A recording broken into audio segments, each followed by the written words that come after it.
Welcome back to Real Estate Mindset. Today's video is going to be absolutely bonkers. I have with us today someone that I watch intently, that I listen to, that I respect his opinion so much. He is on our channel. He is on our show to share with us his opinions about foreclosures. I have Mr. Scott Walters, Realtor USA, with us right now. How are you, Scott? How you doing, Travis? So awesome to be with you, man. Thanks for having me on. Yeah, man, of course. So you definitely appreciate you taking your time to come onto our show. And, you know, like I'm telling you guys, I wanted Scott to come on here because I believe it's really important to understand the foreclosure data. Now that the supply argument is kind of kicked out of the realm of arguing, are we going to be in a crash or not? I think it's important now that we go over foreclosure info, because a lot of people think that if we don't have a wave or surge of foreclosure, that a crash is not possible. And what I am saying is a crash is possible without foreclosure data. So I wanted to bring someone that I highly respect onto our show to give you his opinion. And what we're going to do is ask Scott 6 questions, and I'm going to bring up the data on the screen. He's going to share with us his opinion. Isn't that right, Scott? Absolutely. I'm excited for this one, Travis. I'm excited too, brother. And if you guys can, do me a favor, like this video, subscribe to my channel. And when you're done subscribing to my channel, run over to Scott's YouTube page and like it immediately. His page, I'm going to bring it up for you guys right now, is Scott Walters, Realtor USA. I absolutely love him. I find him very endearing, very genuine, and very trustworthy. But go to Scott Walters, Realtor USA, and subscribe immediately. Real quick, before we begin, Scott, do you want to say anything? Well, first of all, thank you to everybody that's watching today. It's such an honor and a pleasure to come on and continue to just try to do our best to ring the bell, sound the alarm, because I know this has been the craziest housing market that's ever been produced, artificially produced, by the way, in world history. So this is awesome. Iron sharpens iron. Travis, I love your channel too. Thank you so much again for the endorsement, for the shout out. Hopefully this is the first of many opportunities for us to talk together. I hope so, man. And I definitely appreciate you taking your time. Let me shoot up the data right here. So can you see this okay, Scott? Yeah, I can see it good, Travis. Okay, so now, let me read a couple of these bullet points before we start the questioning. Now, really, what this, and this is from Black Knight, everyone. I'll have the description in my link. So if you guys want to reference this data yourself to formulate your own opinions, please go to my description, click this data. As you guys know, I share my data sources with you. Now, essentially what the bullet points are here is in April to May, I'll read this. The national delinquency rate fell 5 basis points in April to 2.75%. So a lot of people are like, oh, that's a historical low, right? Historical low. Next bullet point I want to go over is while serious delinquency saw strong improvement, falling 7% from April, the population of such loans, those 90 days or more past due, but not yet in foreclosure, remains 45% above pre-pandemic levels. So those are really the bullet points. I'm going to bring up the data, Scott. And I'm sorry for being long-winded, man. It gets me in trouble all the time. I'll do better. No, I'm just biting my tongue over here because this is insanity. I know. I can't wait to talk about this. I know. So can you see this data okay? Yeah, Travis, that looks great. Okay, awesome. So I'm going to start our first question, Scott. Now, our first question that I have for you, my brother, is what do you find most interesting as far as how it pertains to our current housing market about May's report, May's data, and why do you feel it's so interesting? Well, listen, these numbers should be better than that. These should be the numbers. The reality is like you've said, that the data is a little bit tainted. Well, first of all, it's lagging behind. But listen, friends, we should not be even near a foreclosure crisis right now. We're in the most euphoric housing market ever produced in world history. We're at the tail end of a crisis in the front end of a recession. The foreclosure wave is way down the road. We have so much to get through before we can even talk about actual numbers in foreclosures. We are way too in front of this at the moment because, why you ask? I'm about to tell you. People still have record levels of appreciation in their properties. There should be zero foreclosure starts, distress, behind on payments. Anybody that's behind should be able to sell their house and satisfy their note. Any banks that are dealing with any distressed property should be able to handle them in-house. It's not until, I don't know, maybe I like to give things about a year from now. I think we're talking about a much different conversation where I've talked about on my channel, banks start to outsource these to companies to liquidate these homes because they can no longer sell them to satisfy what's owed. So I don't really like that number so much yet. I think it's just a little misleading for me personally. Yeah, I certainly agree, man. One of the things that I have, kind of came to the conclusion while reviewing this data, it's tainted. You really can't lean on it because on the same chart, it shows historical low foreclosure starts, but also a massive surge in serious delinquencies being 45% over pre-pandemic. So you really can't trust this. On top of that, no one should be going into foreclosure. So the fact that we have even 2% of people that are going into foreclosure or even, anything close to that is, to me, an indication of things to come because things is only getting more expensive. Would you agree? Absolutely, 100%. You nailed it. All right, so now let me move on to question number 2, Scott. I'm going to pull up the data back on the screen here. And really, this question has to do with the foreclosure starts, which is 18,800, as you can see on the screen, and delinquencies at 30-day delinquencies at 2.75%. The reason I want to get your opinion on this is according to the delinquencies, that's down 41% year over year. But again, last year they banned foreclosure, so everyone was delinquent. So that's, to me, that's a deceiving number. Plus the foreclosure starts being 394% above year to year. That's obviously tainted data. What are your thoughts about those two sets of data? I don't really know how much weight I can put into any of this data because this was kind of this anomaly with the housing market. This was artificial growth. This was overstimulation. This was eviction bans, mortgage forbearance, all these stimulus measures that really artificially created this market. So I think the data is kind of artificial as well. I think we need to give this basically a year to play out to get actual good readings on this. Again, I always say this will come down to street smarts over book smarts. And while I appreciate there's a lot of data, and that's why I love your channels. You're pulling from a lot of data, but you're always coming alongside and say this is tainted. And so there's a lot of people that want to hang their hat on the data. I just don't believe you can hang your hat on this one quite yet. Yeah. Good answer, man. And I definitely agree with that. It is tainted, but still, I think what would really be the best comparison, Scott, is basically comparing what's going on right now compared to what went on pre-pandemic, right, in 2019, which actually brings me to my third question. And I'm going to bring up this chart here again. Now, my third question is on, essentially, what are your thoughts? So we'll compare, right? So let's compare pre-pandemic. Okay. So pre-pandemic, as you can see here, here's the serious delinquencies right here. 595,000 people are in serious delinquencies. This number is 45%, even though there's a negative million, right? This is here because, again, banned foreclosures. But, this number being 45% pre-pandemic, I think it's fair for us to compare serious delinquencies. What are your thoughts on the serious delinquency data?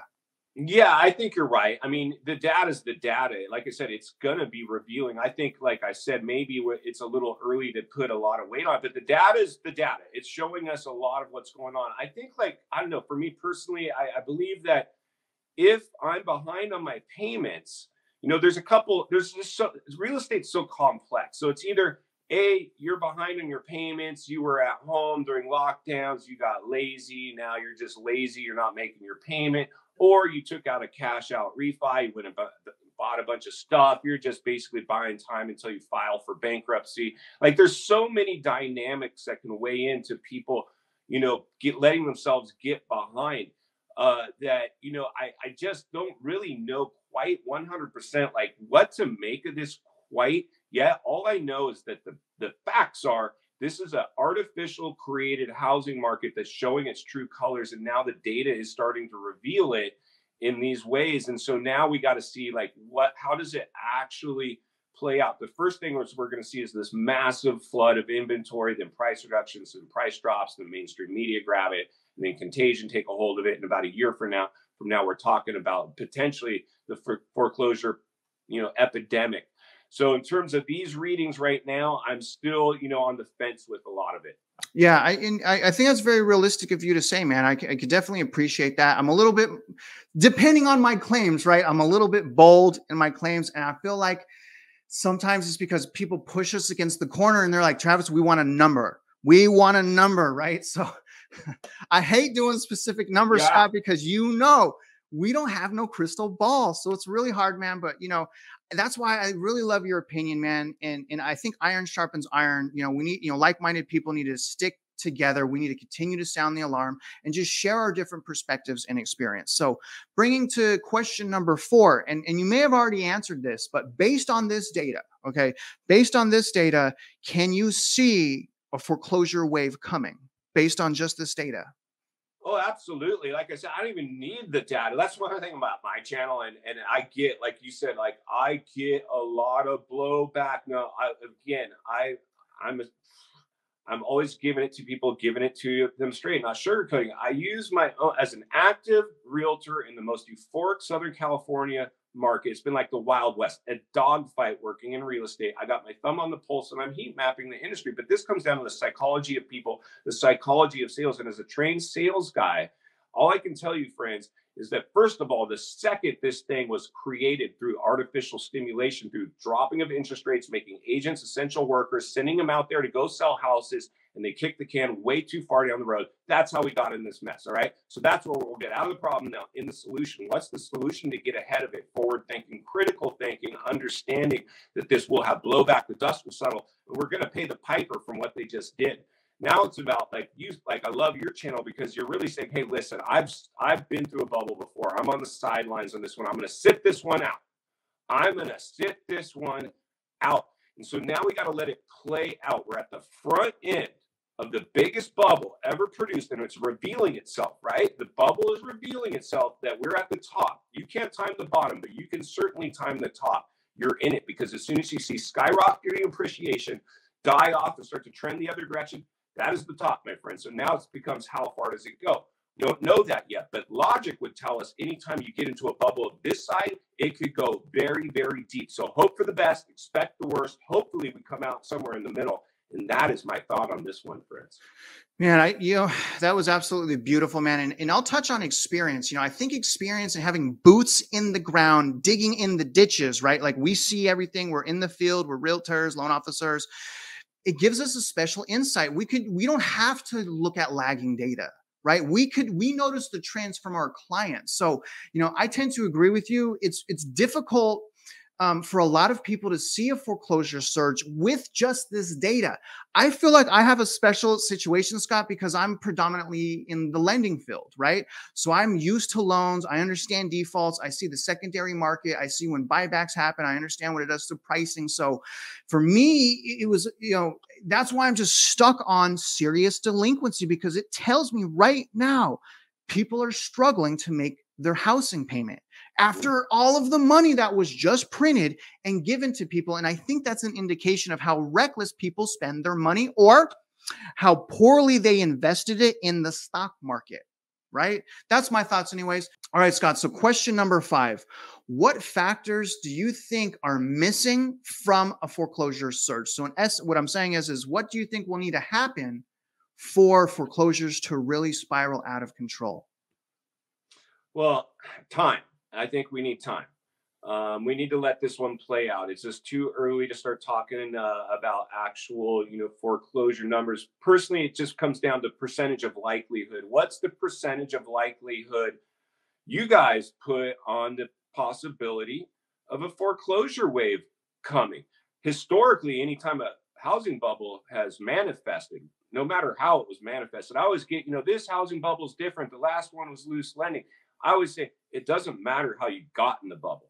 Yeah. The facts are you're in one. So now it becomes what percentage of likelihood do you think a foreclosure wave is coming? I put 100% likelihood on that. The only thing I can't tell you is how big it's going to be. There's 3 levels of a downturn: a correction, recession, or depression. We had a recession mid-level in the last 08 era.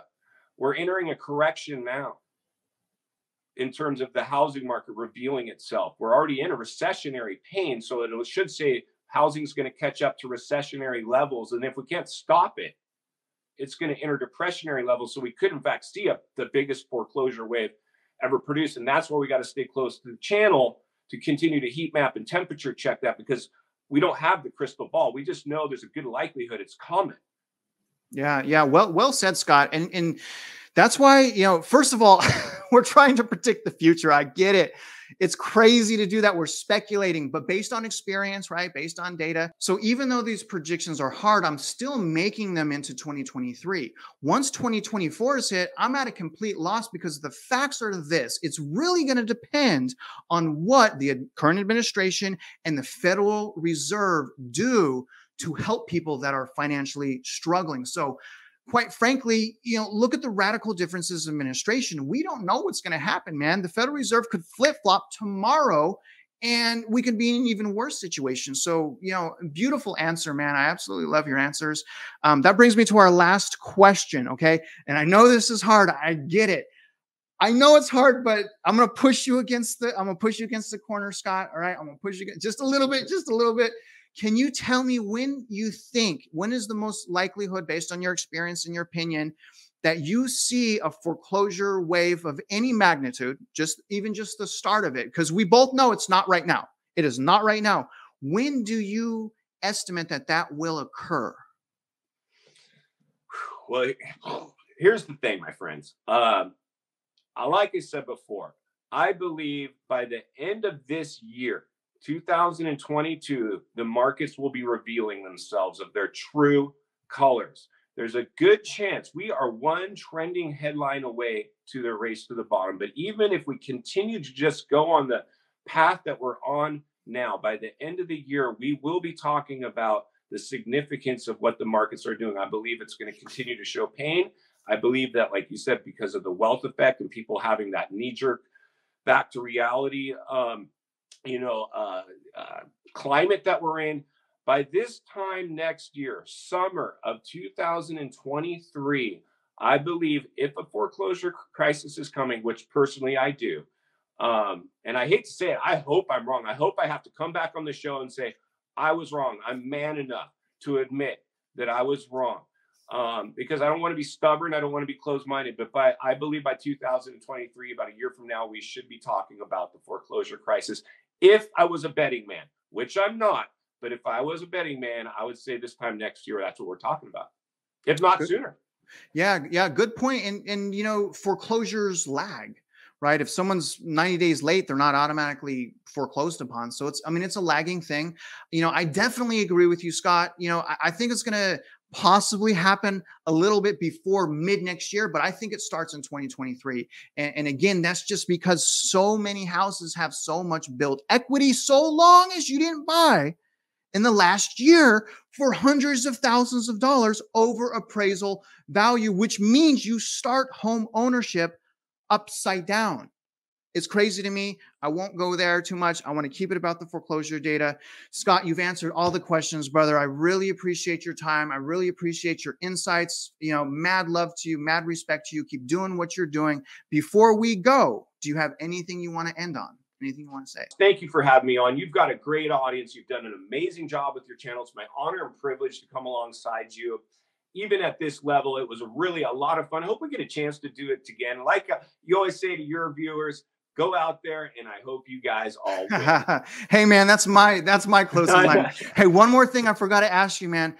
I really, really want to do, you know, live Q&As. I feel like it's one of the most raw things we can do, one of the most genuine, you know, personality. We can really bring our personalities out. Are you willing to consider the possibility of coming back on the channel, or I go on your channel and we start doing some live Q&As?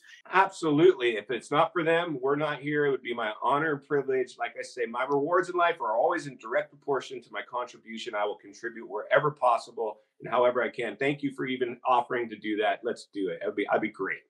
Awesome, man. Hey, and again, Scott, from the bottom of my heart, man, thank you for coming on our channel. Thank you for just trying to sound the alarm and self-empower and educate my subscribers. You guys, once again, go to Scott's channel, subscribe to it immediately. This man is an amazing person. He's very genuine. He's trying to help you save money. He's trying to help you win. Now, as always, guys, if you're out there investing in real estate, I do wish you luck, and I hope you win.